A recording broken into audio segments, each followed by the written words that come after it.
music is off and the microphones are up. Are we still recording? Not stopping recording. Okay. We keep the recording going. Yes. Perfect way to start the We're podcast. here. We're live. Well, not live. We're not exactly. Well, We're live We're recording. live to us. Yeah. That's how life works. Well, yeah. If you cut a tree down in the forest and there's no one there to hear it, has a tree fell down? Yes. So I wonder if the guy on the line knows that. Tim, could you answer that question? Well, before I answer that question, can I say that is the funkiest intro music I've ever heard, and I'm very, very pumped for that now. I think I'm in a good vibe, but I'd say there's a good chance that if you felled a tree, no one's around it. Somewhere, something might hear it, and they say whales make noises that can be heard millions miles away, a couple miles away. So potentially, if someone was on the edge of the forest, they might be able to hear it. There you go. Good point. Shout outs to Custard Beats. Yes. One of the upsides of doing a hip hop podcast on the side is that we get to meet hip hop producers and stuff, like guys from Bristol. Big up to him. Awesome. Indeed. So we have online Tim French. Could you introduce yourself and tell us a little bit about what you do? Oh, that's difficult. I'm Tim French. Thank you very much for having me on the show today. I am a project engineer working for a consultancy called Davis French and Associates at the moment. And we work in disaster recovery, which, if you imagine major commercial buildings and residential properties having fires and floods, escape of water, stuff like that, we go in, we assess the damage. More specifically, my role is looking at creating digital models of interior environments through laser scanning and creating exterior models by way of doing drone surveys. So I'm a qualified drone pilot, as well as being a technical expert in a previous life. So that's a rough summary of what I do now. I have a master's degree from Loughbourough University in materials engineering, where I also did R&D for a major oil and gas company. And then I've spent a couple of years prior to my current job working for a major luxury automotive company based in Cheshire, if you can work that out. They make luxurious cars, and I worked as a development material scientist in that business as well. So done a bit of everything, really. But that's like a rough whistle-stop tour of the last 8 years of my life, I think. That's a lot. That's a lot of stuff. Can I ask, just while it's on the top of my head, 3D scanning of buildings and stuff like that, how quick has that gotten nowadays? Because the last time I heard, there was a camera that could sort of give you a 3D scan of a room in about 10 minutes, I think was the quickest I think I've ever heard of that. And it wasn't a particularly great thing. I imagine you have a lot better systems down there. You can get all sorts. It's something that obviously is very well used in the surveying industry. They use it a lot when they're looking at terrain maps and stuff like that. It's something that's being introduced in other industries because of the benefits of being able to take a physical building and move it into the 3D space where you might not have a 3D model of it previously. Some of these older buildings, you're not going to have the ability to, take a model you've already got on the computer from a CAD software. You're working from floor plans, stuff like that. So the ability to take a snapshot and turn it into something virtual is really handy, especially in the COVID era that we live in. Sorry, I've got the hiccups. So obviously that technology is massively taken off, and is around to stay. I think the beauty of that is you can reduce people on site, all these other things that happen, and obviously they're not quick processes. Yeah, I'm not going to lie, but they're very accurate. You have to imagine that the reason why they take 10 minutes is not because they're just taking a picture like you would on your iPhone. Yeah. It's firing out millions of laser points a second, and that data is being fired off all the surfaces in the building. That's getting fired back at the receiver in the laser scanner, and that's basically working out a distance. And from that distance, it calculates, okay, where am I in 3D space? How does that look in comparison to me? I'm talking in the third person. Obviously, it's a scanner. It's not a real object, but obviously that means that it knows exactly where it is in 3D space. So then you can generate these 3D models that are completely accurate down to millimeter precision. So they're not quick processes, but that's the payoff you get in comparison to taking a photo in essence that is completely flat and 2D. It has no depth to it. You can't work out distances very easily by just taking a picture of it. Yeah, that's a much more in-depth system than we were looking at. Because we do video and picture taking and stuff, we were looking at getting into doing interior. You've seen the same guy. Yeah. Well, the guy was a... It was like a walkthrough for real estate. Yeah, the guy was a real estate agent. Right, okay. And he got like 2 different cameras. One, it took about half an hour. You had to move the camera into like sort of different spaces in the area to get better pictures, obviously. And this other camera, you sort of plank it in the middle of the room, and in about 10 minutes it got a decent... You get like a rough view of the room. Decent rough view of the... But if you're working with like disaster recovery and stuff like that, you are going to have to like work with sort of much more in-depth imaging, I'm assuming. A lot more. Yeah, all sorts. I'm sure, as you know, it's an industry that's taking off, and the whole purpose of my role is to explore the possibilities. So it might be something we look into as well. But yeah, it depends really on the way you're doing the job. Ultimately, it would be silly to use a Ferrari to drive 30 miles an hour down the street. So you can choose and you decide based on the criteria of the job and what particulars you need to know. Compared to it being a small bungalow or a 3,500 square foot warehouse, these things require different tools, like anything. So yeah, I think sorry to touch on COVID and the pandemic, but if there's one good thing to come out of it, I think the uptake of technology and the way we use technology has massively been accelerated for the better. And I think this area of it, like saying real estate, estate agents, people don't want to go and do viewings anymore, or they don't feel safe, or they can't go in there. If people still have tenants in the property, stuff like that, if it's lettings, they can go in, take a picture of it, take this scan thing, and then you can view it online. So why have the need to go and interfere someone's day, kind of thing? So I think it's definitely here to stay. So did you always have from a young age the interest of going into the business of working with lasers and 3D imaging and other cool shit? Oh no, God, no. So obviously my path to here is winding. It was never something I wanted to do. It's funny really because I ask very much similar questions to you do. I run my own podcast, but I never actually asked that to myself. It's very deep and philosophical.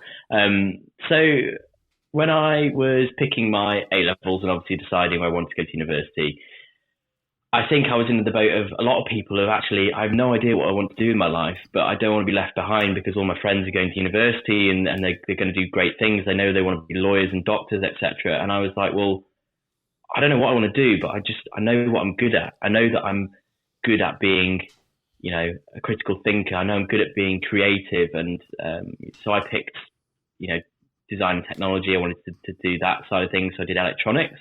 I did physics and I did maths. I was not particularly good at physics and maths, but I was good at design and technology.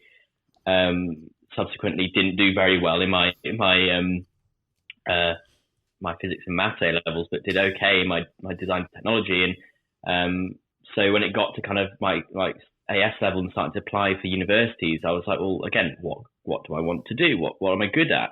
And it was actually my dad who suggested materials engineering because he did materials science at Manchester University and then did his PhD and ended up working for Rolls-Royce and he's, again, a very interesting story. He ultimately set up the business I work at now. But so I was like, okay, there's no better way to decide something than with a recommendation. So I was like, okay, maybe that's for me. It has everything I'm kind of interested in. It's not just staring down a microscope all day, that aspect of science. It's not just, looking at tables and graphs and stuff like that. There's so much to it. So I wanted to do something at uni, but I wanted to go to a very specific uni. I really enjoyed sports. I was wanting to go to Loughbourough University. It's very well regarded actually for the course of materials engineering. So applied, got in, I think I probably wouldn't have got in now. The course requirements have definitely got harder. So I'm very grateful for that. But went to Loughborough, ended up starting on a 3-year course, doing all sorts. Ultimately, if someone that might be thinking, oh, I have no idea what materials engineering is, what even is it? It pretty much makes up every single part of your life. If you look at anything around your room right now, it's had some element of materials science, materials engineering going into it. It's a science of pulling things, squashing things, heating things up, cooling things down, breaking them, and everything in between. And then from that aspect of doing all those tests, you select the material based on its service conditions. You wouldn't put some plastic is going to melt at 40 degrees as an insulator around an oven. It just wouldn't work. So it's about kind of taking fundamental first principles of materials, their basic properties, and applying it to an everyday situation, whether that be how easy it is to extrude if it's a plastic, how easy is it to form if it's a metal, how easy is it to form in terms of a green body and sinter as a ceramic. So there's all these different parameters you have to understand, and obviously over the course of initially it was 3 years, it then became 4 years and then 5 years, because I enjoyed being at university probably more for the fun aspect and doing sport and stuff. So that was more the theory behind staying longer than just wanting to learn more and stuff like that, which obviously I did. But yeah, I think that journey for me was a lot about just kind of, okay, so I've chosen this career path, but what exactly is it that excites me? And the beauty of kind of doing an engineering degree is it's not as straightforward as say like maths, where the whole purpose of you doing it is something related to maths all the time, whereas you have elements of other engineering courses that come into materials. You've got to think about product design, you've got to think about aeronautical, automotive engineering. You've got so many different flavors that come into it, and obviously the modules you pick determine kind of where you want to go. So there's a lot of scope to kind of explore, really. That I had the option to be able to take a year out after my second year, and I did kind of undergraduate placement year in a business called Sandvik, who are a major oil and gas tool maker. They're based out of Sweden, but they had sites in the UK. And I was focusing on developing new grades of tool heads for oil and gas mining, drill bits and stuff like that, which was, again, a fantastic experience because it allowed me to explore this research and development aspect of the job, earn some cash, which was great as a student, a poor student, and then also, get out and about and see things and do things. Ultimately, it wasn't the way I wanted to go. So I came back, but I had that knowledge and that expertise, that maturity of going and doing a real world job, which I think a lot of people aged 21 don't have, and they're a bit naive and whatever. So, went and did that, came back, and then did kind of undergraduate projects, individually, group projects and stuff like that. In all sorts. I think my undergraduate project was all to do with how you can change the characteristics of metals based on heat treatment. So surprisingly, steel, for instance, isn't just steel. There's different, not just grades, but like the way the properties change dependent on how you've treated it, whether that be heat treatment or work hardening aspects of that. So that was super interesting. And in my final year, complete pivot, we were working on a project where we were developing a new camera system for checking steam pipes at a local power station. In terms of materials, probably quite light, but in terms of other skills we picked up, the group project aspect was great. So, I think for me, engineering is a very much a catch-all, but then it gives you that freedom to explore actually what do you enjoy, what do you want to do. Got to the end of my university life, and again, I got to this point. I was like, oh my goodness, what do I want to do? I don't know. I think that mad scramble most graduates or near graduates do of just applying to everything and hoping something sticks. And I think you have to be quite resilient, and you have to be able to accept that you're not going to get the job of your dreams always, or the first job that comes along. And then I actually, ironically, kind of got the job of my dreams and ended up working for Bentley Motors, which was a fantastic couple of years there, working as a development scientist, taking, parts of these cars and trying to make them meet the standards that Bentley and VW, who own Bentley, set. And it was fantastic, and I learned a great deal from it. And then in September last year, moved on from Bentley, and now working for, again, a complete pivot into something else, and working for a much smaller business. Again, yeah, like I said, owned by my dad, but working on something very much independently, and applying that kind of expertise, that scientific work practice, that engineering knowledge into something completely new, and developing that. So yeah, I think the thing with science is it's all about following, not just following a process, but like I say, applying fundamentals to new challenges. I think we, as a race, a human population, can really achieve anything given enough thought and enough time.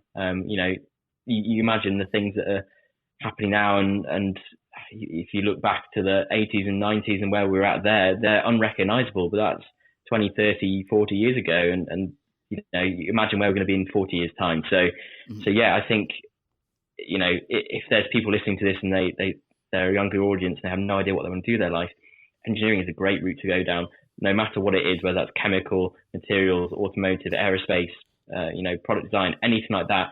Obviously, we're kind of a country of excellence in that front. We have some of the best car makers. We have some of the most innovative firms, Dyson, people like that. We're going to be really big on, drone technology and how we develop unmanned drone systems and stuff like that. So yeah, the possibilities are really endless at the moment with where science is going.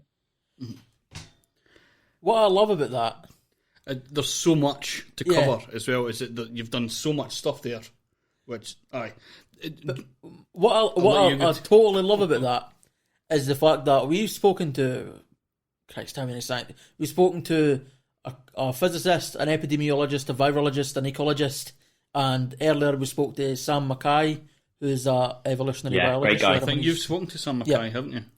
Yeah, I had him on the pod last week. Yeah. So yeah, it's a great guy. The thing is that when you speak to these people, when they went into their field of science, it's very, very specific in what they do. They eventually, because they start off with just like sort of, again, basic fundamentals, like they start on the building blocks, and then it's a specific thing. Whereas engineering seems to be it's specialised, but it's a bunch of different things for different uses. Many things. It just seems to be if you're a person who has an issue with choosing a thing, then engineering is the place where you don't really need to choose. You sort of get a bunch of different things to work on. Mm-hmm. Yeah, and I think definitely it's this ability. You have this incredible ability to pivot and change what you're doing, because it is these skills that people look for. As having this title of an engineer is really great, because that has kind of that prestige. It has that understanding that you're someone that is I wouldn't say I'm organized, but it's someone that's can plan stuff effectively and knows how to carry out good process, stuff like that. And that's the stuff that you learn, like anything. I have a strong belief that anyone could be an engineer or a scientist if they wanted to be. I wasn't the smartest kid at school. I wasn't the smartest kid at university. I came out with a master's degree. I think purely just because I was resilient. I just kept going, and I think to that end, anyone can come up with a good idea. With the advent of the internet as well, there's so much resources out there, and there's so many things you can use to solve a problem. And I think obviously all that engineering is problem solving. I'm sure other people you've had on said that about science and stuff like that, but it is as fundamental as that. You collaboration. That's a big part of engineers and what they do is working with other people, because the best ideas are the ones that you have when you're sitting around a table with other people. And obviously it's difficult at the moment, but of bringing all kinds of people in. When I was working in automotive sector, you were speaking to suppliers, you were speaking to designers, you were speaking to technical engineers, we were speaking to sales and marketing, all these kind of people, and drawing those resources in, because everyone had a stake. They were all different stakeholders for different reasons, and you're kind of trying to balance the weighing scale, so to speak, of, oh, it needs to look nice, but it also needs to be functional, it needs to work, kind of thing. We don't want this to fall off or, you know, melt or do whatever. And I think like that's the sign of a good product, when it's had thought process put into it and it's had input from lots of different people. You know, I'm always a bit wary of these Kickstarter campaigns of things that look cool on paper, or they have like quite a flashy video and stuff like that, but you can kind of tell that it's kind of like one man in his shed kind of thing, and he's made this product in it, but it's probably going to fall apart because it's not had the time spent actually understanding what is the need and what's the problem you're trying to solve. And obviously designers will go in and say, oh, it needs to look sleek, it needs to be ergonomic, it needs to be, you know, fit in your hand well and stuff like that. And you'll get material scientists going in and say, oh, no, that plastic's completely wrong because it's wearing. And you'll have purchasing going, oh, no, we can't afford that because it's way too expensive. And I think there is a reason why it's so hard to create consumer products, because they require so much attention. You know, you've got people who work in certification, making sure it's compliant with all these different rules. You've got, like I say, the marketing people making sure that people want to buy it and that kind of stuff. So you really have to have a lot of different heads screwed on as an engineer. But I think that's probably why they make quite good leaders. Ultimately, you see a lot of, you know, if you think now, people like Elon Musk, and they've got degrees coming out their ears of different things. And I mean, you know, Elon is a bit of an eccentric, but he definitely has some grounding in reality in terms of what he knows and what he does. He's very intelligent. But like I said, you don't need to be. Intelligence is an innate personality trait. People are intelligent. They can be intelligent, but being smart is something you can learn. Being smart is all about, you know, being able to take the skills you've got and applying them. And obviously, a big part of that comes from learning from others as well. You know, never thinking that you're the smartest person in the room, taking the time to listen and hear other people and their thoughts and opinions, because everyone has a slightly different opinion. So, you know, why not take that advice on board and learn from that, learn from what they do, their successes, their mistakes, whatever. So, yeah, like if you like being collaborative, if you like working with others, you know, just being a forward thinker and taking those ideas that might be on paper and working them through, because, you know, everything is achievable if you really think about it and break it down as much as possible. Mm-hmm. I had a question there as well, and this may be too personal. If it is, we could cut it out. Are you at the point in your career now where, like, you've learnt so much in the past few years that you could possibly end up doing something that is like rubbish and you don't enjoy doing it, but you can make a lot of money, or you could sort of delve into like passion projects and stuff and do something like really awesome like you're doing right now? Is that like a possibility for you? You could just like jack it all in and just do a sort of menial engineering job?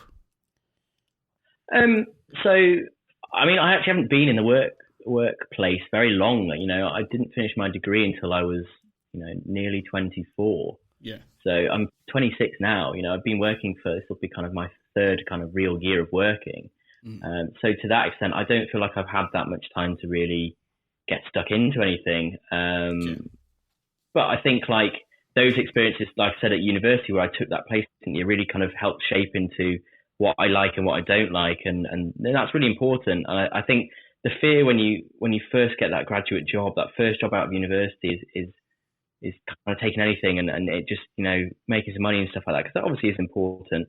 I think that maturity comes later. You know, I'm 26 and I feel like, especially with what's happened in the world, it does make you have to kind of grow up a bit more and stuff like that. And, you know, this opportunity working where I am now arose because of the situation of COVID, whatever. But yeah, job satisfaction, I actually absolutely love what I do. You know, I get to travel around the country, doing amazing drone surveys and being really technical. But, you know, when I'm not there, I'm working on developing systems for the business. And I think it's more important to feel like you belong somewhere. I think that's a very important point. And, you know, I'd say to people, don't pass up the opportunity to work in a smaller company just because it's a big name brand, because you'll generally have more say and you'll have more influence. You'll be able to get stuck in with more things. And, you know, you might end up feeling a bit more appreciated. So yeah, I definitely say, like, give the little guys a chance too. But I think it is hard. You know, obviously everyone has aspirations. I have other passions outside of being an engineer and a scientist. That, you know, I love taking photos. I love making videos, corporate videos, commercial videos. But it's that balance, you know, you've got to pay the bills at the end of the day. And sometimes that kind of outweighs your creative passions, whatever. Yeah. You know, further down the line, I'd love to be able to say that I can work part-time as an engineer and part-time or whatever as a photographer and stuff like that. And that might be something that comes to fruition down the line. I think I just, got to give it a bit more, a chance, a bit more time, because I think that's the other kind of crime that some people commit is kind of not giving things enough time either. You know, you don't have to see progression as just the next rung on the ladder. I think that's something that kind of gets drilled into people at university is, you know, get onto the grad scheme, do that for 2 years, and then by the time I'm 25, I'll be a manager, and by the time I'm 30, I'll be senior management, and all this other stuff. When that's just chaining you to a desk even further. And yes, it has a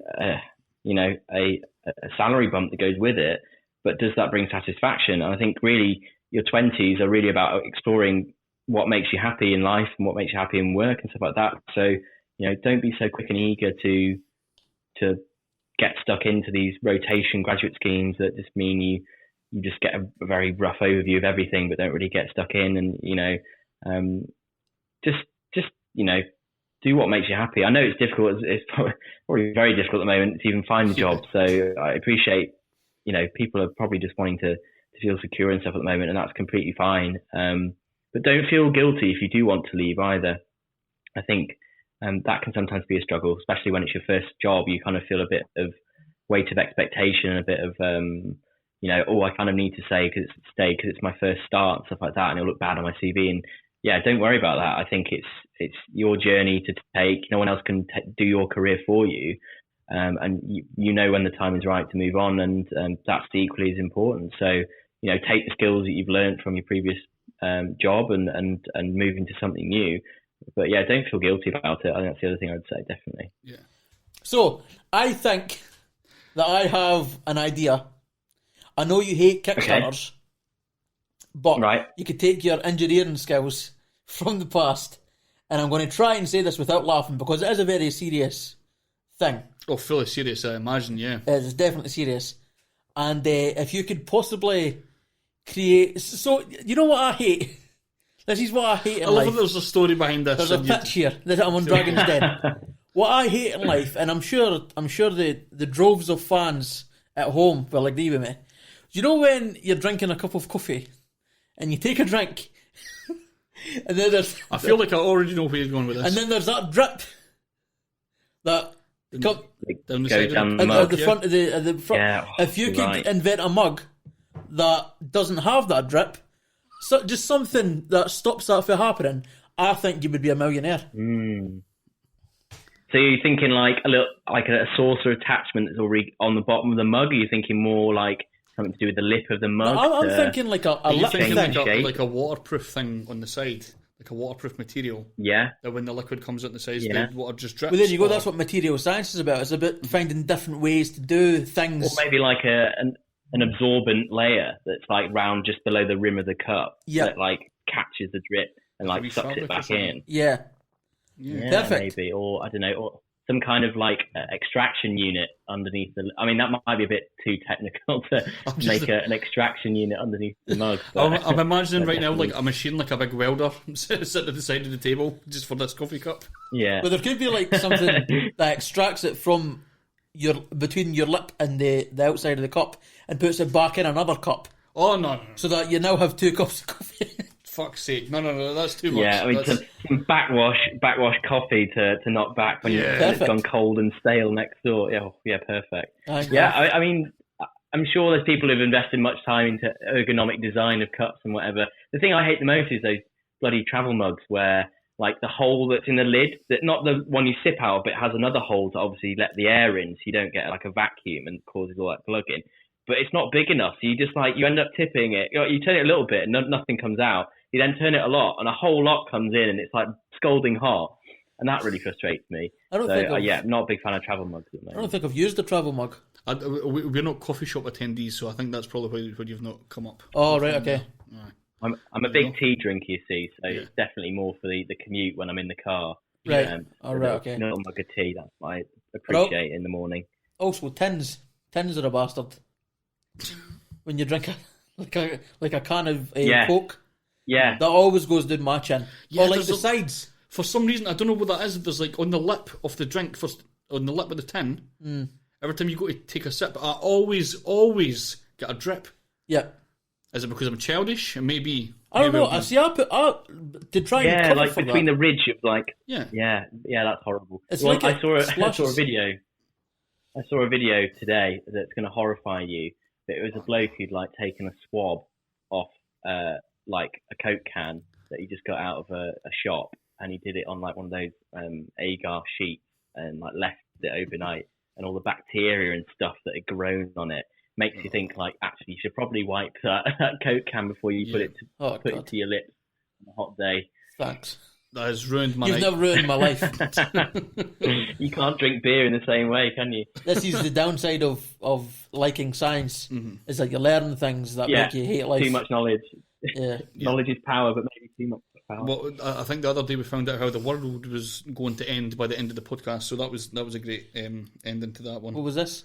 The meteorologist. Yep.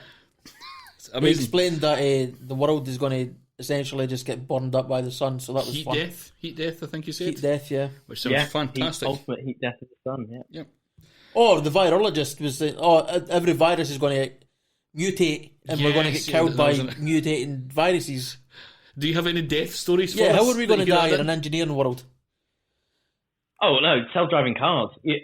I saw a thing where it's basically saying that it'll get to the point where cars are so autonomous, you'll have an old lady who has a heart attack at the wheel, and the car just keeps driving endlessly, and you'll just like the car won't stop. It won't veer off into the ditch because they've lost control of the wheel and crashed. It'll just keep driving. So you'll just end up having loads of these cars that are self-driving and self-charging, and you'll basically turn all the motorways into like moving cemeteries with loads of dead people. So I think that's how we're going to die, or as that, or some kind of what was it from the Terminator films that Skynet is going to take over with satellites and everything like that. Not that I'm any kind of conspiracy theorist, but that's the most likely thing. I think it'll get autonomous for its own good, and we'll be subspecies of to our robot overlords.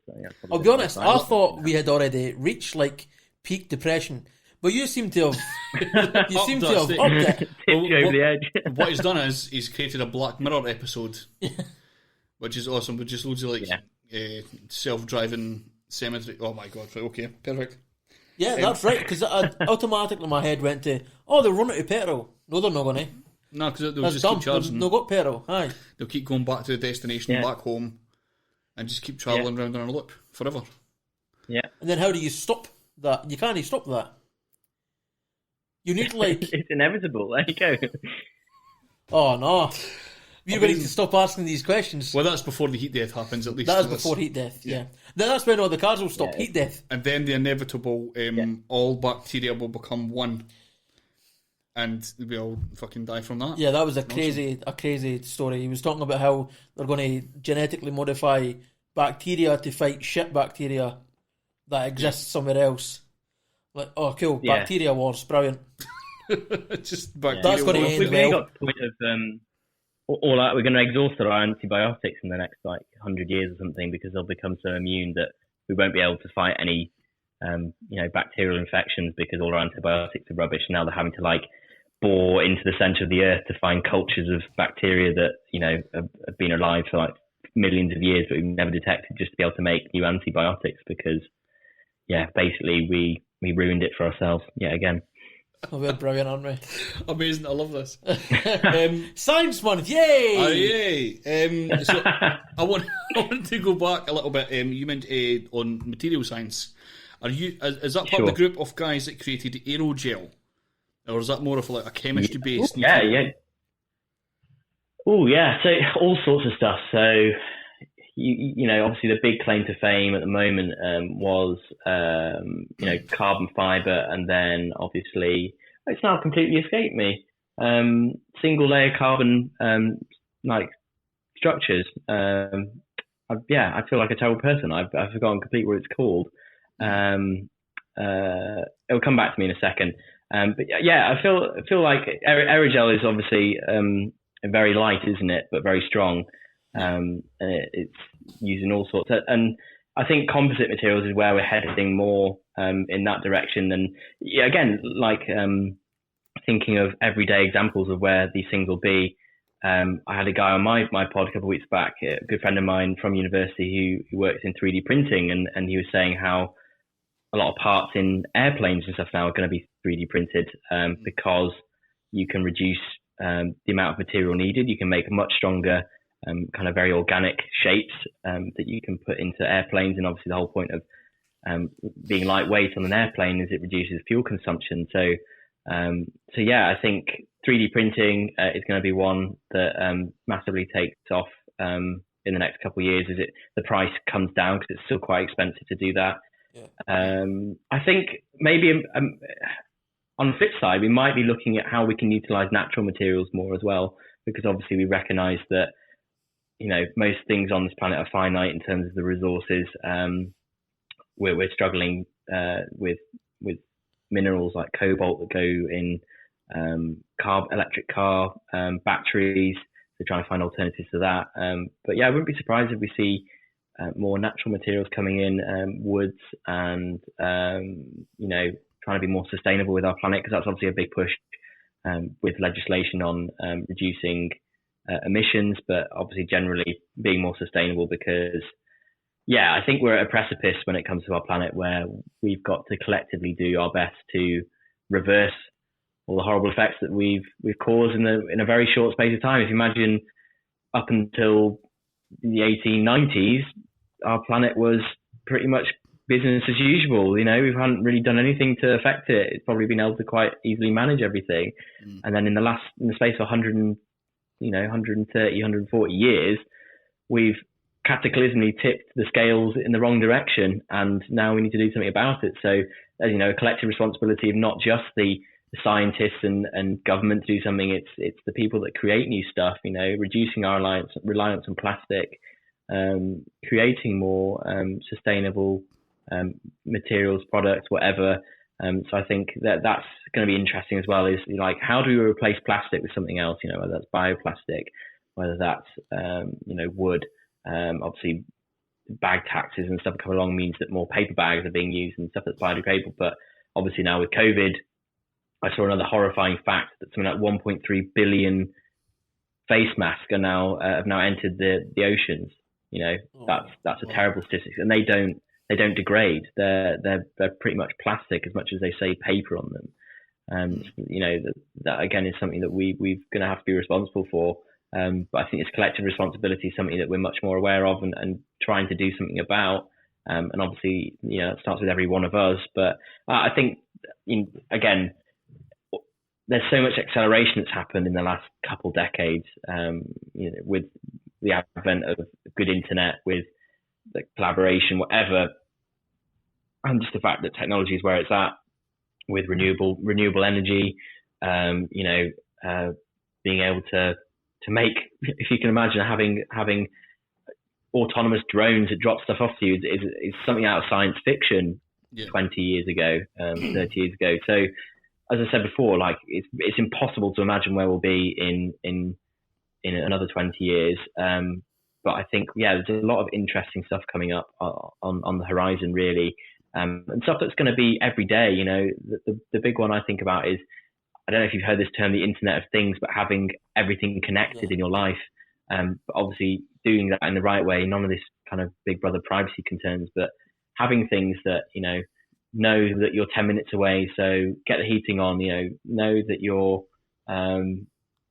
blood pressure's high because of the watch you're wearing, and already schedule a GP appointment, stuff like this that's going to really revolutionize our life is coming in now, and it's only going to get bigger, and it'd be really interesting to see what happens next, really. Mm-hmm. I used to be scared of that stuff. I used to be a pretty big conspiracy theorist, and that sort of thing used to scare me. The whole idea of, I'm online, so I need to have my real name, and now this big corporation has got my details, and it used to scare me. But now I've got an Alexa, and I'm like, Alexa, do this. It's like, all right, cool, I will. I hate that thing. Of course, sometimes it doesn't work. It doesn't work very well with the Scottish accent. Yeah, the Scottish accent might be the worst thing for any sort of voice-activated things. Yeah, could you fix that? Could you make Alexa work better? Well, I don't think it's even the Scottish accent. I think Alexa just doesn't like people sometimes. Like my girlfriend comes over and she tries to get the Alexa to work, and I just hear her from upstairs like shouting at the Alexa to work, and she doesn't listen. So I think it might be that she's just forming a deeper relationship with Alexa than with me than she is with my girlfriend. So I think I don't think it's your accent that's the issue. But yeah, I think people have become more aware of obviously their data and stuff like that. I think the GDPR stuff that came in was important. And obviously, I don't know if anyone's noticed, but you get a lot less spam emails nowadays than you used to. But I think like privacy is important. But yeah, but I think at the same time, within reason, some of the information it can be used correctly, can be used properly, and it can be helpful. And there's certain times where I think it's fine to have some of that out there if it's used properly. I think let's take the rollout of the vaccinations. It's all been done remotely, effectively. You don't have to walk into your GP to get an appointment made for a vaccination and then go back to the GP. It's all been done over text message, over telephone. People are going to sites, they're getting jabs in arms, and all the stuff we're doing to track how it's progressing and stuff like that. It's only possible via the internet, effectively, and being able to compute all this massive data and stuff like that. So, I think the internet's a power for good, but it needs to be kind of used properly, really, in my opinion. I think there's a lot of obviously shady stuff going on as well. So, yeah, I think everything has its pros and cons. You just hope that the pros outweigh the cons most of the time. Yeah, the Bill Gates chips and vaccines is what I'm worried about. Hey, if I get a good 5G signal that I can't get in my house at the moment, so I've no issue if it's in my arm. Yeah. I really cannot believe that this stuff used to worry me. It's amazing. It's pretty insane. So, speaking of conspiracy theories, was 9/11 an inside job? Can jet fuel make steel beams? Oh, the steel beams. Oh, I never even thought about the good question. I love this. Oh, goodness. Right, well, firstly, absolutely terrible thing that happened. Obviously, respectfully, it did happen. If anyone claims that it didn't, inside job, whatever. There is potential. I've watched documentaries. I'm not an expert on jet fuel temperatures and melting steel and stuff like that. But you have to imagine, like, this thing was going on a while, and I think it was what didn't help was molten aluminium was pouring to the building at very, very high temperatures, like, almost past melting point, which is over 660 degrees. So very, very hot. And obviously, you had the wind whipping up, stuff like that. And I don't know enough about 9/11, details of, how the towers are built, any of that stuff. I'm not a big conspiracy theorist, if I'm being completely honest. Yeah.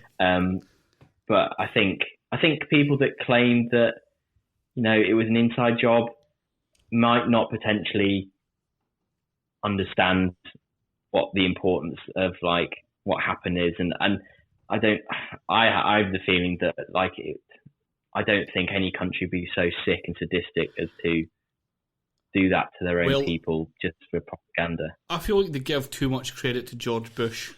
Yeah. Yeah, because that's true. Yeah, it's very true. Like, I listened to him talking about and we're talking about us because we both used to believe. we used to believe that. That's why I was like excited about the steel beams. George Bush. We listened earlier on to a clip of him, and it was on a hip hop song, talking about the. It was a J. Cole song. It was fool me once. Like that famous thing, like fool me once, and he struggled with the whole thing. He just got it all mixed up, and he couldn't work out, so he just went, fool me once and I don't understand or something. He just totally went off the subject. So like those guys are giving that guy some sort of platform to say that, oh yeah, he's controlled this whole thing. It's like, nope, sorry, not happened. Yeah, I mean, do you know what the scary thing is? That he's now considered a lovable idiot in comparison to the likes of our former President Trump. People actually like George Bush now, and that kind of shows you how kind of full circle life has gone. That he isn't the worst person in the world anymore, considering. But yeah, I don't know. I think you'll find a lot of these people that create these conspiracy theories have no grounding in reality, in the sense of like they're not experts in anything, are they? They're people that are tenuously putting links together that aren't there, and you find all these people that are genuinely experts, scientists, whatever,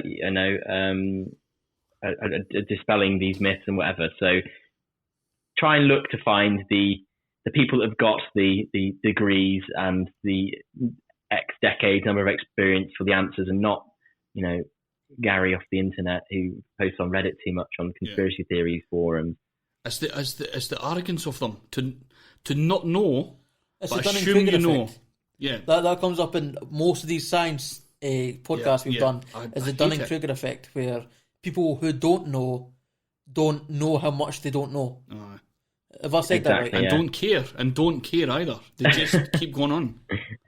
But the reason I asked was the big thing that when I was a 9/11 conspiracy theorist, the big thing that we used to play on was the fact that there's engineers for truth or something like that, where there's like 3,000 worldwide, 3,000 engineers who support an independent inquiry into 9/11, and it just seems hard for me to grasp that a qualified engineer who had looked into this could still think there was something wrong, because it just seems to be so easily debunked a lot of this stuff. Once you've spent 5 minutes, like something that could seem like, oh, that's weird. But if you're not familiar with the arguments, a lot of it at first glance might be like, oh, that's weird, and then you look into it for 5 minutes and you're like, oh, that's bullshit. Yeah. That relies I think you on raised an important point there. You raised an important point there of doing your homework. I asked, again, on my podcast, I spoke to a guy called Adam Rennie, who works as a particle physicist at CERN, and I was like, can you just tell our listeners the best way to avoid kind of fake news and stuff? And obviously, first thing to do is don't just take my Facebook friend on social media. Don't take her with. Sorry, Tim. See her face with everything going. Tim, we've just had a problem with our Hello? Oh no, it's came up. What the fuck? I don't know what's happened there. Our Bluetooth stopped you talking, and it was on my phone, and then it's back on the Bluetooth. Can you hear me now? Yeah. Could you start that bit again? Could you start what you were saying again there? No problem. Yeah. No, so as I was saying, you raised an important point about doing your homework, and as I said before, I speak to people on my pod who are experts, whatever. I spoke to a guy who works at the Large Hadron Collider in CERN in Switzerland, another Scottish guy from Glasgow called Adam Rennie, and I asked him, what's the best way to avoid fake news and trying to get through this, call it the post-truth era, which I think is quite apt. And obviously it is all about doing your homework. Don't just take what you're seeing on social media at face value, even if it is funny or whatever, and don't regurgitate that to someone else. Do a bit of digging, because that's the only way you're going to get answers. And obviously check your sources, make sure it's reliable. Obviously a lot of American news sites are so politicized and they have an angle to play. Try and find unbiased sources. We like to believe that the BBC is quite an unbiased source.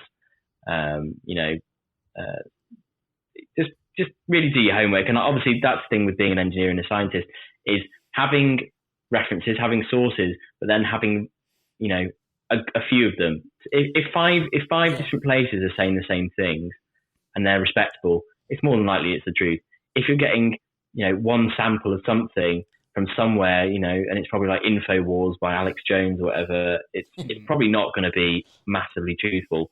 So yeah, just do your homework. And I think like with any of these things, it doesn't, like you say, it doesn't take much to scratch the surface on a conspiracy theory and actually find the truth. But obviously conspiracy theories play on our fears, you know, and it doesn't take much.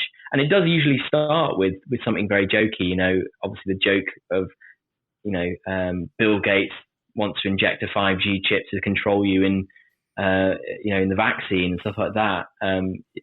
It probably started off as a bit of a harmless joke for someone, but then got taken really seriously to the point where people were trying to burn down 5G masts last year in the UK, which I think is ridiculous. So again, like, you know, I think it's probably a good thing we haven't got pubs open at the moment, because that's probably where a lot of this stuff kind of boils under the surface, is a couple of blokes having a few pints and chatting shit, basically. And I think that's obviously where this can stem from as well. So yeah, I think, you know, everyone has an obligation to be a scientist, and it really doesn't take much to be a good scientist. You know, all science is checking the facts and disseminating it, creating a hypothesis, testing your hypothesis, and displaying your results. You know, that's all it is. And you can do that day to day by just asking the question, research the question, you know, get a fair and solid argument either way or no way. You know, having no result is just as powerful as a result. So you know, do your homework, and then if you want to talk to about it, or if you know, someone says, "Oh, I'm not sure I believe you," you can say, "Well, actually, I've looked into this for these reasons," that kind of thing. And that's kind of just kind of being a good person, because you can remove all that that fake news that can stem from all sorts, because you don't know where the sources come from. You know, it might say Margaret from Aldershot on Facebook, but it might be Russia. It could be Chinese disinformation. It could be US disinformation. It could be our own disinformation. You know, obviously social media is such an untapped resource. It's such an uncontrollable resource, because it's not owned by, you know,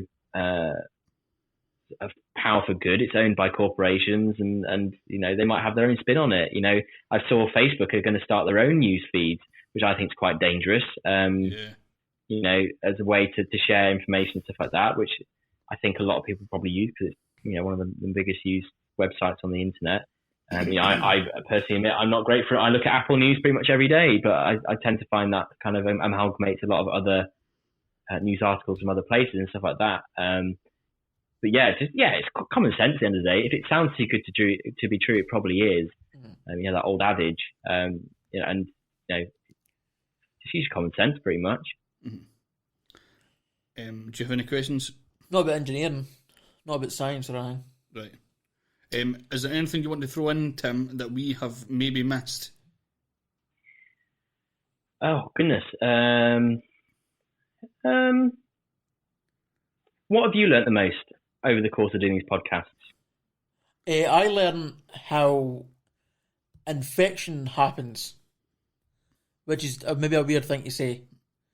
But are you talking about the way that? Oh, you're talking about just in the podcast that we done with you, or with the other? No, over the course, because I know you've done a couple now, haven't you? You've done some every day, so it'd be great to hear what you think. So when we spoke to, he's going to host mode right now. Yeah, he's went into host mode. Yeah, we done that. We got interviewed by a friend of mine. We had COVID, and the area we live in, COVID was quite rare, so it was like quite tropical that we had got COVID. So we got asked by someone to interview us. So we became guests on our own podcast, which was a very odd experience. And there was a multiple occasions where I went into host mode, and it was just the weirdest thing in the world. But yes, we interviewed a man called Richard White, who was he still is a virologist, and he was on to talk about the vaccine specifically, but we ended up talking about like COVID and mutations and stuff like that. And one of the questions I asked him was, how does something be more infectious? Which is a thing that I had never understood. If I go close to someone with the flu and close to someone with COVID is much more infectious than flu. How? That was the question I had, because that made no sense to me whatsoever. And he explained it in the best way that I've ever heard. Simplified it so much to a level that was like, Totally, yeah. He definitely dumbed it down plenty. Yeah. And his basic dumbed down explanation was that it's essentially like a sticky ball in a bucket. If you throw a ball into a bucket that is not sticky in the slightest, it's just bouncy, it bounces out again. But if you have lots of different spikes on it and make it more sticky, it will stay in the bucket and it will last longer. And that's the difference between flu and COVID. Flu has smaller spikes that don't stick as much, and COVID has more like rounded, like more stickable spikes. And that's how something becomes more infectious. So now I know something that I can't explain as well as he did, and might still get things wrong, but now I know something that I did not know before. Yeah. That's a very similar thing to, like, that's probably the most. Yeah. Yeah, that's my answer as well. Fascinating. I think I'll definitely be tuning into listening to all your episodes because, having a thirst for learning, I think, again, if bring it back slightly, being an engineer and a scientist is all about kind of absorbing knowledge and being curious and really allowing your curiosity to take you anywhere. I get on these horrendous Wikipedia rabbit holes of just searching just because it's things that interest you, end of the day. And I think I think that's one thing that I'm very grateful for being an engineer is having that curious mind. And I think everyone has that ability. And I think the hardest thing is always knowing where to start. But I think when it comes to any big project, just writing down everything you need to do, get it all out of your head onto a piece of paper or however you do it, and breaking it down is the best way. But I just love watching films and seeing, especially like sci-fi films, stuff like that. I love that. And because it's what's so crazy about sci-fi is how close to the bone it actually is. And obviously a lot of these books that the films are adapted from were written, 50, 60 years ago. And the fact that it's so within the realms of possibilities makes you think, my God, like there's people that, were thinking in the 60s and 50s, about what they predicted the noughties and the 2010s to be. Like, again, what are people thinking of now in the realms of sci-fi that will, probably come to fruition again? Yeah. So, just be curious. I think that's the main thing. Be curious about everything about life. There's no right or wrong answer. There's more than one way to do anything. Just don't stop digging as well. Like, the biggest thing I took away from my first job at Bentley was, you've got 2 ears and 1 mouth, so use your ears twice as much as your mouth. Listen more than you talk, and ask as many questions as is needed for you to understand. I had a massive fear when I started of asking questions because I think at university it gets drilled into you that asking questions means you don't know something, and not knowing something is a negative because you've not done your learning, you've not learned it. If that makes sense. Actually, I hate that as well. It seems unfair. Yeah. Yeah. But you get into a work environment and not knowing something is not only detrimental, it's potentially dangerous. And the way you solve that problem is by asking questions. And if there's no such thing as a dumb question, if you understanding something better first time prevents you having to go back to ask again, obviously then you've saved time, you've saved money, whatever. So just being able to build up my confidence to just ask questions, more questions, and being honest with myself when you don't know something. I think that's a lot of problem at the moment with people is, as you said before, people just not being informed, but, letting their own egos get in the way and just completely spouting shit on the internet because they want notoriety, they want fame, whatever. It's the bane of the world. And I think, again, to really understand something, you need to use the resources you've got around you, speak to those people who've got more experience and stuff like that, but ask questions ultimately because, even if it takes you 5-6 times of answering for you to get it, at least you've got it. And it means that, it's really clear what you need to do next, rather than kind of bumbling around in the dark, which I did a lot of to start with because I was afraid of this fear of being stupid, seemed to be stupid or something, which ultimately no one else actually cares what you look like, only you do. and it's all very internalized, and something that ultimately, like, it doesn't matter. It doesn't matter if you don't know something, because especially when you start out your career, you're not expected to know anything, which is quite hard to take. It's definitely kind of swallow your pride a bit and just accept that you are, the young blood and whatever you've done at university isn't so relevant all the time, and that's fine. But coming with a good attitude and being enthusiastic, asking lots of questions is probably some of the key takeaways to any job you do as a graduate from university, because if you were expected to do loads of stuff, they probably would have made you CEO straight out of university, wouldn't they? They haven't. They're expecting you to be young and enthusiastic. So do that.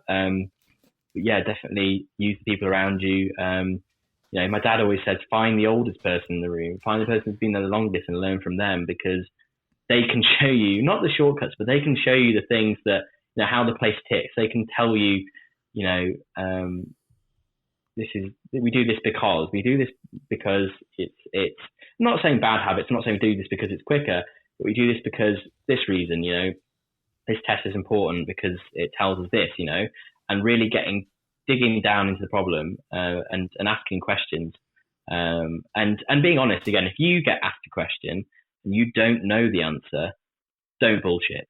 That caught me out so much, because it's so easy to spot. If you are the young gun that doesn't know anything and you try and bullshit people that have been there 20, 30 years, they know their stuff, you're going to fall flat on your ass.